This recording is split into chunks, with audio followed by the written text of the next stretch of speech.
इटावा के Saifai medical college NEET counselling में हो रहे विलंब को लेकर जूनियर डॉक्टर्स की हड़ताल तीसरे दिन भी जारी रही।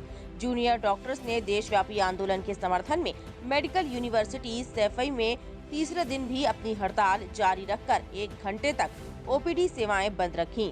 डॉक्टर्स का आरोप है कि सरकार एवं उच्चतम न्यायालय नीट काउंसलिंग को लंबा खींच रहा है। इसकी वजह से जूनियर डॉक्टर पर काम का भार अत्यधिक है। ये हमारे जो रेजिडेंट होते हैं जो फर्स्ट ईयर के, तो वो अब जो सेकेंड ईयर में पहुंच गए हैं और जो नीट के माध्यम से जो अगला बैच आना है वो भी नहीं आ रहा है किन्हीं कारणों की वजह से। तो इसलिए इनका जो प्रोजेक्ट सबमिट करने में और भी दिक्कतें आ रही हैं। तो इनकी मांग ये है कि भारत सरकार जल्दी से जल्दी काउंसलिंग कराए, उसके बाद में यहाँ पर जो है नए जो स्टूडेंट्स हैं उनको भेजे। तो ऐसा होता है ना कि जो इनके सीनियर्स होते हैं जो थर्ड ईयर में, वो बी पास होकर निकल गए, तो जो 3 बैच एक साथ होते हैं तो इस समय 2 बैच हैं।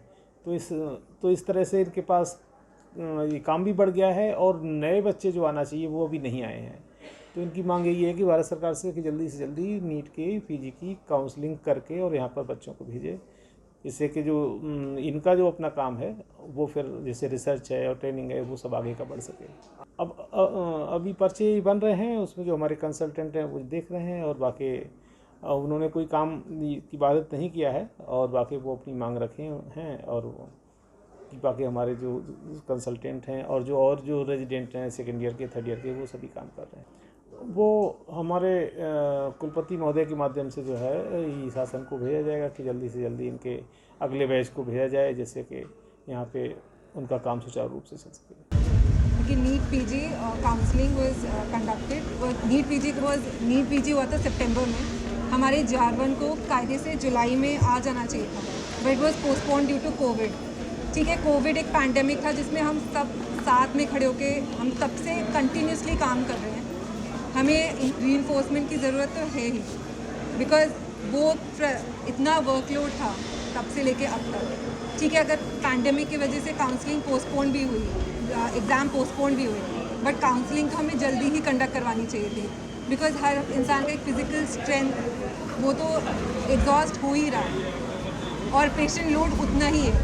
तो जारवन ना आने की वजह से पेशेंट्स भी मिसमैनेज हो रहे हैं, बिकॉज हमारे पास वर्क पावर ही नहीं है उन्हें मैनेज करने के लिए। देखिए, कोई पेशेंट सफ़र नहीं करेगा, कोई भी सिक पेशेंट निगलेक्ट नहीं किया जाएगा, उन्हें इमरजेंसी में देखा जाएगा।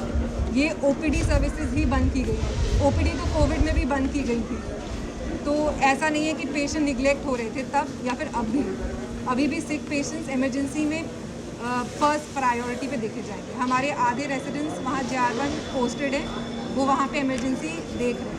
ओपीडी सर्विसेज तब तक बंद रहेंगे जब तक गवर्नमेंट की तरफ से कोई डिसीजन नहीं आता है। मैं इलाहाबाद से आया हूँ। ये बैकबोन टूट गई थी, इसका ऑपरेशन होना है, वहाँ मना कर दिया है, बड़ा ऑपरेशन है, इसलिए वहाँ से यहाँ आए। यहाँ बता रहे हैं लोग बाग ये हड़ताल पे बैठ गए हैं, पर्चा नहीं बन रहा तो डॉक्टर नहीं देखेंगे, तो इससे बहुत परेशानी है। बताइए मैं कहाँ जाऊँ, क्या करूँ, ये नहीं समझ में आ रहा। पता नहीं किलोमीटर से बाई कार आए हैं, करके आए हैं, अब यहाँ आके ये हो गया। सबके साथ समस्या है, सामूहिक समस्या है।